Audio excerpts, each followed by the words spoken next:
Today we are going to learn some fun words with AB as well as near or almost homophones words that have the AB sound using CVC consonant, vowel, consonant. Simple words will help you read and write more easily. This lesson will improve your reading and writing skills. Let's have fun exploring this cool list of AB words. First, let's familiarize ourselves with other letters along with AB. The sound of the letter D is D, like in dog. Let's say it 3 times together. D, D, D. The sound of the letter C is K, like in cat. Let's say it together 3 times. The sound of the letter J is J, like in juice. Let's say it together 3 times. J, J, J. The sound of the letter L is L, like in lion. Let's say it together 3 times. L, L, L. The letter N make the sound like in 9. Let's say it together 3 times. The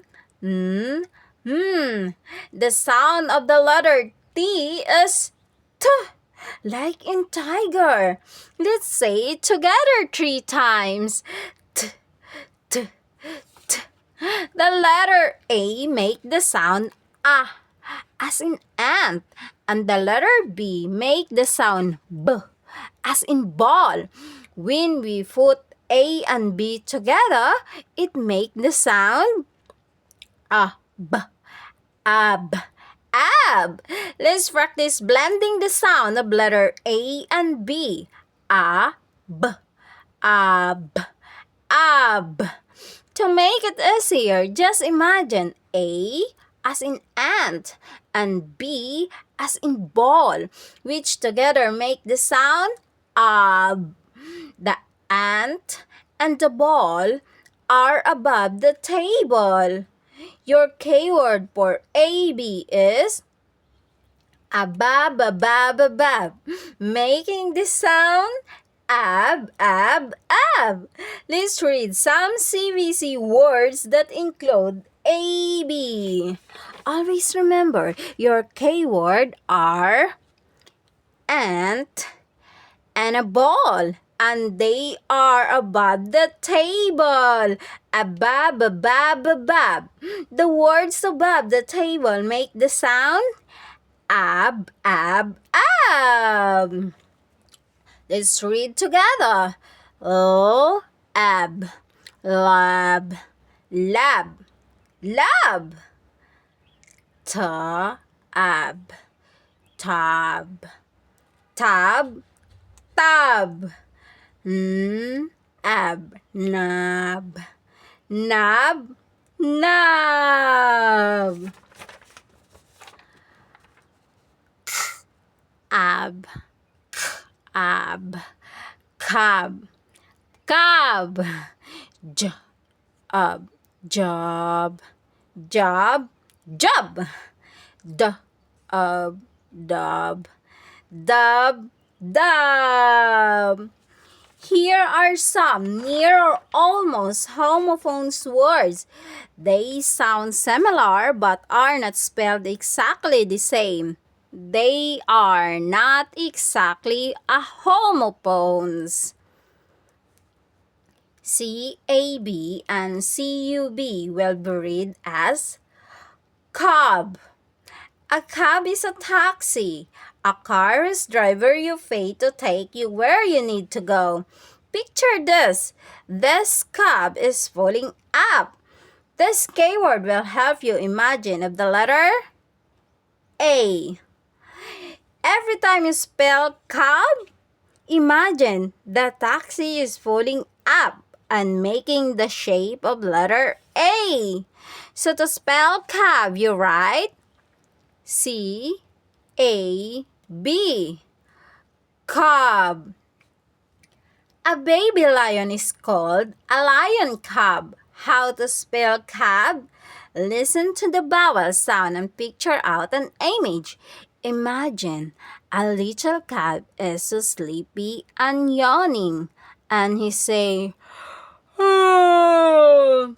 The mouth of the little cub looks like the letter U when he is yawning. So every time you write cub, picture out the little lion mouth shape like a letter U while she is yawning. Remember, C-U-B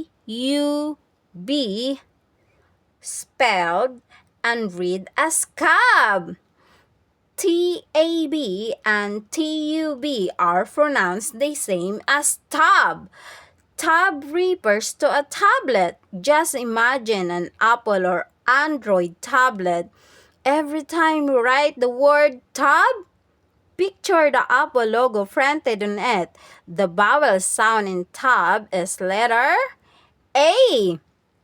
So every time you write the word tab, just picture the logo of Apple. The first letter you hear in word tab is T, which is the letter T. And the next is A, as in Apple logo. And the last is B, which is letter B. So T-A-B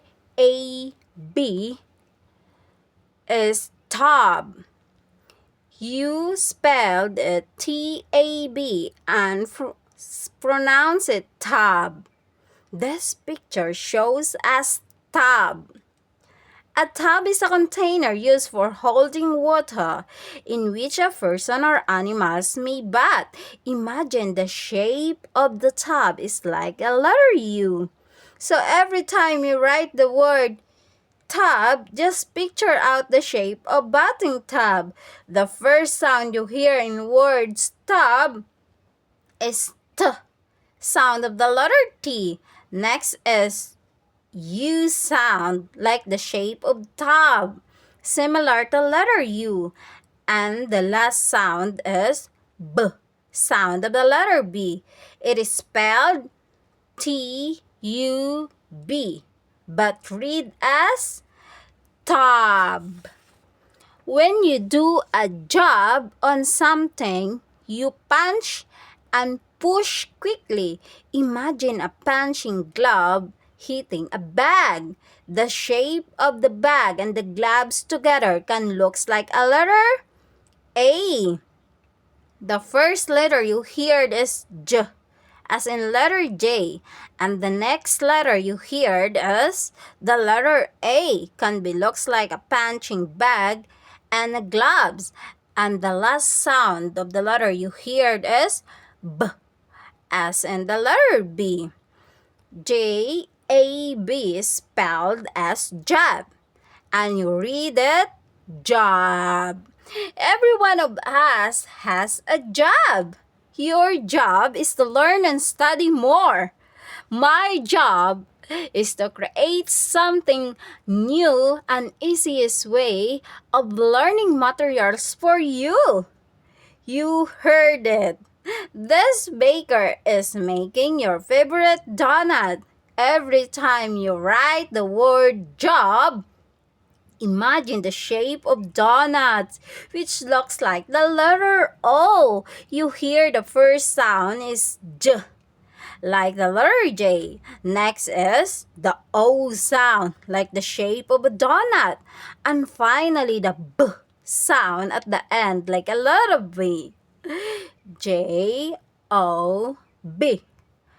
We read it job. Job! Good job, learners! You did an amazing job with me today!